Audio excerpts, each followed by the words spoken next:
नमस्कार, स्वागत है आप सभी का हमारे YouTube चैनल में। आज के इस वीडियो में आप श्रवण करेंगे चैत्र मास के शुक्ल पक्ष की दमनक विनायक चतुर्थी व्रत की कथा। इस दिन भगवान गणपति की धूप दीप नैवेद्य दूर्वा लड्डुओं से पूजा करने से घर में सुख शांति समृद्धि का वास होता है, अखंड सौभाग्य की प्राप्ति होती है, घर में शुभ मंगल कार्य प्रारंभ हो जाते हैं और भगवान विघ्नहर्ता गणपति का विशेष आशीर्वाद प्राप्त होता है। इस बार 2025 में चैत्र शुक्ल पक्ष की विनायक दमनक चतुर्थी का व्रत जो है 1 अप्रैल मंगलवार को किया जा रहा है। आइए श्रवण करते हैं गणेश विनायक चतुर्थी दमनक चतुर्थी व्रत की कथा। एक बार प्रेम से कहिए, बोलिए गणपति गजानन भगवान की जय। चौथ माता की जय।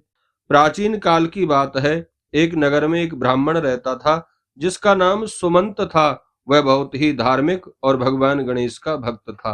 वह हर महीने की चतुर्थी तिथि को विनायक चतुर्थी व्रत रखता था। एक दिन जब सुमंत व्रत रख रहा था तो उसकी पत्नी ने उससे कहा, आज तुम व्रत रख रहे हो लेकिन हमारे पास खाने के लिए कुछ नहीं है, मैं क्या करूं? सुमंत ने कहा, तुम चिंता मत करो, भगवान गणेश मुझे अवश्य ही भोजन प्रदान करेंगे। तभी उसके दरवाजे पर एक भिखारी आया और भिखारी सुमंत से बोलता है, मैं बहुत भूखा हूँ, कृपया मुझे कुछ खाने के लिए दो।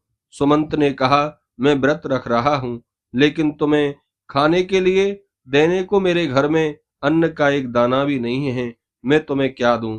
भिखारी ने कहा, देखो तुम भगवान गणेश के बहुत भक्त लगते हो, बड़े अच्छे और धार्मिक व्यक्ति लगते हो, इसलिए मैं तुम्हारा दिया हुआ खाना चाहता हूँ, इसीलिए मैं तुमसे मांगने आया हूँ।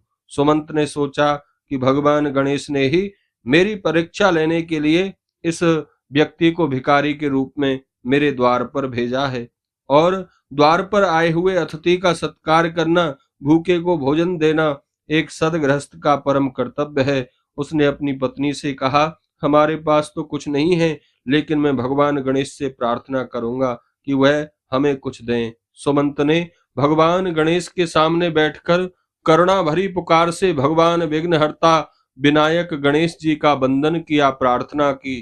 तभी उसके घर में अन्न और फलों की वर्षा होने लगी। सुमंत और उसकी पत्नी ने भिखारी को बड़े श्रद्धा से खाना खिलाया और पर्याप्त अन्न और फल उसे दिए। भिखारी ने खाना खाया, फिर देखते ही देखते वह भिखारी भगवान गणेश के रूप में बदल गया।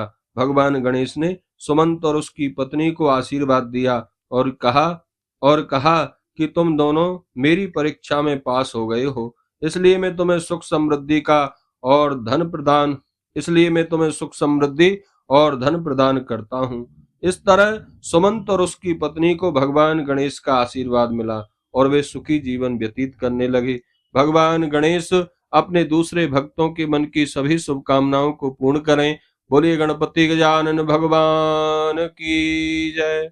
चौथ माता की जय।